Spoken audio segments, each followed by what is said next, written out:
Hey guys, this is Dave with Audio In. Today I'm going to be doing a sort of combination review, and we're going to be covering two different devices. The first being the Kinera Gramr modular cable with a boom mic, and the second being the Tangzu Princess ChangLe IM.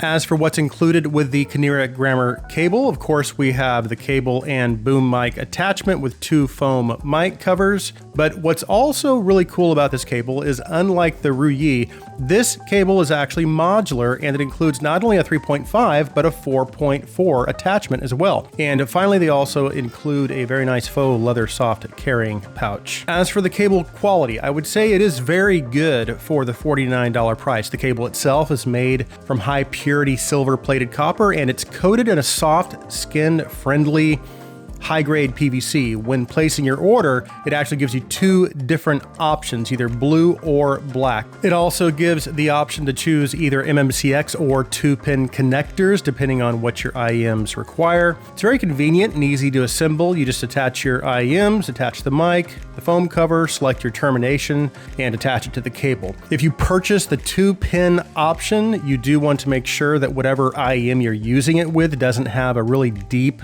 2-pin socket, because you may not be able to get the pins to insert all the way in, which means you may not be able to get a good signal to your IM, and it also may not attach securely. As far as the sound quality of the mic itself, this audio is actually being recorded by the Gramr microphone, and as you can hear, it's quite good in terms of clarity. The foam cover does a good job of minimizing annoying pops, and you can rest assured that whoever is on the other side of the conversation, whether it's a phone call or a game, they will have no problem understanding or hearing you clearly.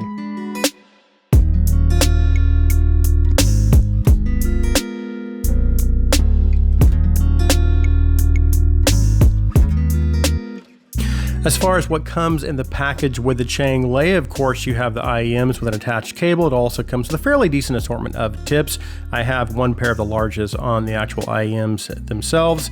The ChangLe comes in at $15. It has a single 6mm micro dynamic driver configuration. The driver is housed in this beautifully machined aluminum bullet style housing. The design's actually really impressive when you consider this is in the ultra budget category. Of course, this having a cylindrical shape, it is going to seat and fit best when used under ear. That being said, while I was able to achieve a pretty good seal, I didn't quite feel like the fit was as secure as I like, but that's always kind of an issue with bullet-shaped IEMs for me. It is very light though, as is the cable, so at least it's not being pulled down by its own weight or the cable's weight. And if I'm just sitting down and not moving around much, I don't have any issues with fit at all, and I don't have to worry about them coming loose. This is a 3.5 cable, however, again, it is attached, which I guess at this price is fine. Again, it is light, however, it does tangle pretty easily, and it can be a little bit hard to manage. Now, as for the overall sound signature of the ChangLe, it is what I would consider to be V-shaped, so there is an emphasis on bass and treble with recessed mids. Bass levels are good, and it does have good extension.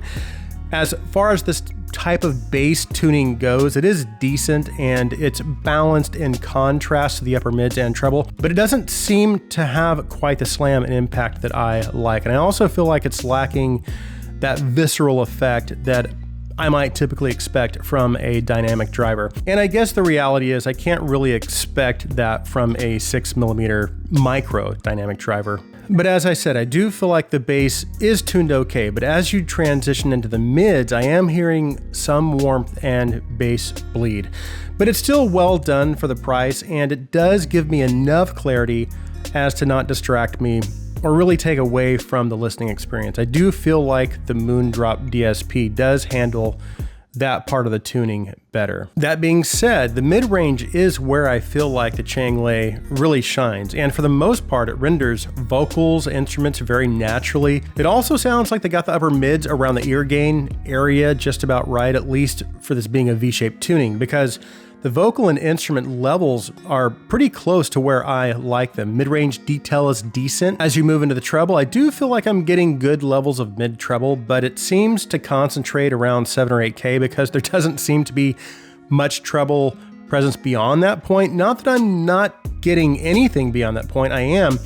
but past 8K, it just seems like I'm not getting quite as much maybe sparkle and air as I like. That being said, I did try switching to a wider bore ear tip, and it did help open things up just a little bit, but again, I'm still not getting quite the amount of air and sparkle that I like. As for technicalities, again, we are in the ultra budget category, so you do kind of have to temper your expectations accordingly. Soundstage isn't very wide, but it does seem to do okay with imaging, although again, it's about what you might expect at this price, and the same goes for detail levels as well. As for comparisons, I do feel like the Moondrop DSP is going to give you slightly better bass performance and just better tuned upper mids and treble in general. And of course, the Wanner's tuning is just a little more refined as well, and is going to give you better or cleaner bass performance, and its mid-range has just a little bit of a smoother presentation, so it renders instruments and vocals much more naturally, in my opinion. It also has better treble extension, higher levels of detail, and just a more open presentation in general. And even when compared to the Moondrop Chew, I think the Moondrop Chew overall just offers better tuning. It sounds more natural and higher levels of detail. Now, as for whether or not I would recommend the ChangLe, when it comes to ultra budget IEMs, it's hard for me not to recommend a set because they're so inexpensive, which means you don't have to worry as much if they get lost or if something happens to them, and it's something you can just grab and throw in your pocket. So I do feel this set is definitely worthy and even better than what you can expect at this price, especially if you prefer something with a V-shaped tuning that still portrays vocals fairly well. And again, it is also a very beautiful set as well, and I can really appreciate the amount of thought and effort that went into its design. It's probably one of the prettiest ultra budget sets I've come across. So in the end, I do give the ChangLe my recommendation. Thank you guys so much for taking the time to watch this video. If you like my content, please take a second and hit that subscribe button. And if you would, please share this video, please like this video. I hope you guys have an awesome day.